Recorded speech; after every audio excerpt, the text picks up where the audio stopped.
मोहन और मनोज दोनों बचपन से ही दोस्त रहे। नौकरी व विवाह के बाद भी उनकी निकटता बनी रही। विवेक की पत्नी भावना को हिमालय की पत्नी आयुषी का साथ भी अच्छा लगता। दोनों मित्रों की पत्नियां जब तक बतियाती रहती, जब तक उनका मन नहीं भरता। नीता की शादी में मनोज अपने बेटे सौरभ व बेटी ऋचा के साथ मुंबई यथासमय पहुंच गए थे। दोनों परिवार के बच्चे जब एक दूसरे के साथ रहे तो संबंध और भी पक्के हो गए। एक दिन अचानक प्रांजल को हिमालय से अत्यंत दुखद समाचार मिला। उसकी पत्नी रचना रेलवे स्टेशन के प्लेटफॉर्म पर सीढ़ियों से फिसल कर गिर जाने के कारण गंभीर रूप से घायल हो गई है। प्रांजल और भावना के मुंबई पहुंचने से पहले ही रचना की मृत्यु हो गई।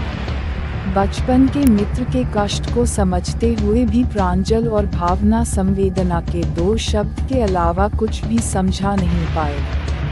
हिमालय दुखी व नितांत अकेले रह गए थे। उनकी बेटी ऋचा ससुराल में थी और सौरभ की भी नौकरी दूसरे शहर में थी। लौटते हुए हिमालय से वे कह कर आए थे, जब भी मन करे हमारे पास आ जाया करना, मन कुछ बदल जाएगा। प्रांजल के बेटे उज्ज्वल के विवाह पर हिमालय मित्र के आग्रह पर कुछ पहले आए थे।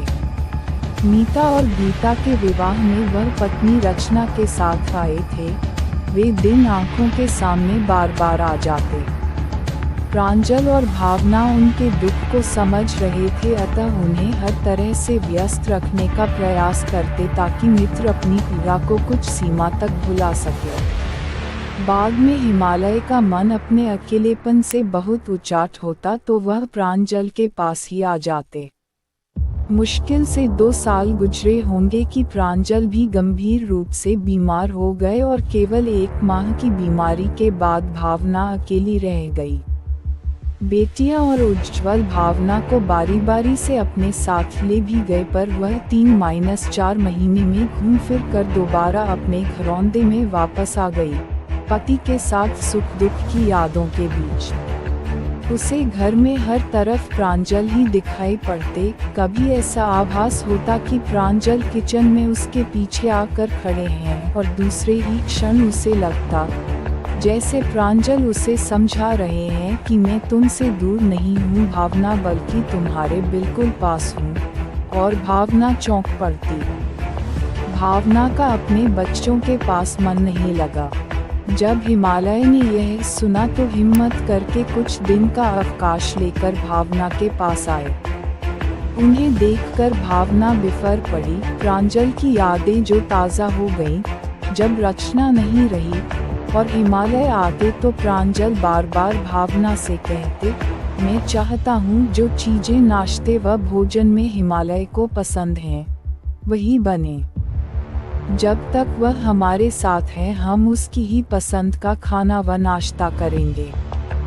भावना प्रांजल की बात इसलिए नहीं रखती कि हिमालय उसके पति के दोस्त हैं, बल्कि इसका दूसरा कारण भी था कि रचना की मृत्यु से हिमालय के प्रति उसे गहरी सहानुभूति हो गई थी। लेकिन अब सब कुछ परिवर्तित रूप में था। अब भावना किचन में घुसती ही नहीं। हिमालय ही जो कुछ बना सकते थे बना लेते, पर खाते दोनों साथ साथ। भावना ने काफी समय तक बातें भी न के बराबर की। हिमालय कहते तो वह तटस्थ सी सुनती, जवाब नपेतुले शब्दों में देती। हिमालय स्वयं चोट खाए हुए थे, इसलिए भावना की पीड़ा को समझते थे। वह उसे समझाने का प्रयास जरूर करते, जीवन मृत्यु में किसी का दखल नहीं चलता। इंसान खुद परिस्थितियों के अनुसार जीवन व्यतीत करने को मजबूर है। घाव कुछ हल्का होने पर इंसान स्वयं अपने आसपास छोटी मोटी खुशियां खोजने का प्रयास करे। हमें इस तथ्य को अपनाकर ही चलना होगा भावना जी। भावना की आंखों से बस आंसू टपकते रहते, वह बोलती कुछ नहीं। हिमालय जाने लगे तो भावना से यह वादा जरूर लिया कि वह अपने खाने पीने का पूरा ध्यान रखेगी। मन ठीक नहीं है तो क्या तन को स्वस्थ रखना जरूरी है। समय के मरहम से भावना का घाव भरा तो हिमालय का जब तब आना उसे अच्छा लगने लगा, बातें भी करनी शुरू कर दी। नाश्ता भोजन भी उनके पसंद का बनाने लगी। हिमालय को भी भावना के यहाँ आना अच्छा लगता। नीता, गीता व उज्ज्वल भावना से मिलने आए हुए थे। तभी हिमालय भी आ गए थे। बेटियां चाह रही थीं कि माँ उनके साथ या भाई के साथ चलें, लेकिन भावना तैयार नहीं हुई। उनका कहना था कि उन्हें अपने इसी घर में अच्छा लगता है।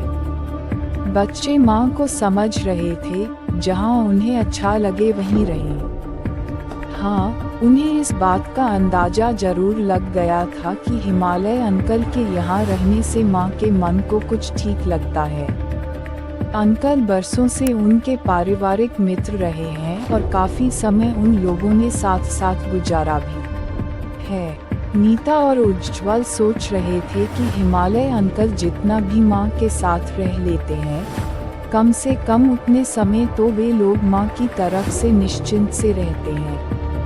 वैसे बच्चे चाहते कि उनमें से कोई एक माँ के पास अवश्य रहे, लेकिन जब यह संभव नहीं था तो वे हिमालय अंकल पर ही निर्भर होने लगे और साग्रह उनसे कहते भी, अंकल, हम माँ पर किसी प्रकार का दबाव नहीं डालना चाहते, पर आपसे आग्रह करते हैं कि उनका हालचाल पूछते रहेंगे। हम लोग भी यथासंभव शीघ्र आने का प्रयास करते रहेंगे। एक दिन हिमालय ने हिम्मत करके कहा, भावना, मैं समझता हूँ कि तुम्हारा कष्ट ऐसा है जिसका भागीदार कोई नहीं हो सकता। फिर भी हिम्मत करके कह रहा हूँ, यदि आप अपने जीवन में किसी हैसियत से मुझे शामिल करना चाहो तो मैं आपकी शर्तों के साथ आपको स्वीकार करने को सहर्ष तैयार हूँ। इससे न केवल एक को बल्कि दोनों को सहारा और बल मिलेगा। थोड़ा विराम देकर हिमालय ने पुनः कहा, आपके हर निर्णय का मैं सम्मान करूंगा। आप इस बात से भी निश्चिंत रहिए कि हमारी दोस्ती के रिश्ते पर कोई आंच नहीं आएगी। भावना ने पलक उठाकर हिमालय की तरफ देखा। वह मन से यही चाहती थी, हिमालय की बात अपनी जगह सही है। अब वह भी खुद को प्रांजल के अभाव में अकेली और बेसहारा अनुभव करती है। वह कोई गलत अथवा अनुचित कदम उठाना नहीं चाहती। उसके समक्ष उसका परिवार है, बच्चे हैं और सबसे बड़ा समाज है। हिमालय की बात का कुछ जवाब दिए बिना वह किचन की तरफ बढ़ गई। हिमालय ने भी फिर कुछ कहा नहीं। हिमालय के बेटे सौरभ व बेटी ऋचा को यह पता था कि जब से माँ मरी है पिताजी बहुत दुखी, उदास व नितांत अकेले हैं। यह बात दोनों बच्चे अच्छी तरह जानते थे कि पापा को प्रांजल अंकल और भावना आंटी के यहाँ जाना हमेशा ही अच्छा लगता रहा, और आज जब आंटी नितांत अकेली व दुखी हो गई हैं, तब भी। सौरभ ने ही ऋचा से कहा, क्यों न हम भावना आंटी के मन का अंदाजा लगाने की कोशिश करें। यदि उनके मन में पापा के लिए कोई जगह होगी तो हम उनसे जरूर कुछ कहना चाहेंगे। आंटी का साथ पाकर पापा के दिन भी अच्छे से गुजर सकेंगे। सौरभ और ऋचा ने भावना के पास जाने का निश्चय किया। हिमालय भावना के यहाँ ही थे। अचानक सौरभ को फोन से पता चला कि भावना आंटी को सीरियस बीमारी है। फिर तो दोनों बहन भाई तुरंत ही वहां के लिए निकल पड़े। नीता, गीता तथा उज्ज्वल का परिवार सब पहुंच चुके थे। दरअसल कई दिनों से भावना का मन ठीक नहीं था। उलझन और अनिश्चय से भरा अंतर्मन समुद्र मंथन सा मथ रहा था। कभी हिमालय की बात और अपनत्वपूर्ण व्यवहार उसे अपनी तरफ खींचता तो कभी पति के साथ बिताए दिन यादों को झकझोर देते, तो कभी जीवन में आया अकेलापन भी अपना कोई साथी ढूंढता। सब तरफ से घिरे मन को भावना ने अच्छी तरह से टटोला, परखा तो यही लगा कि पति के अभाव में वह कुछ सीमा तक अकेली और दुखी जरूर है, पर उसे किसी और बात का अभाव नहीं है।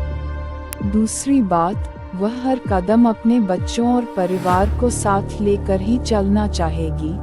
सोचती हुई भावना ने अपने मन में निश्चय किया कि हिमालय जैसे अब तक प्रांजल के दोस्त रहे, बस वही दोस्ती का रिश्ता अब भी बना रहेगा।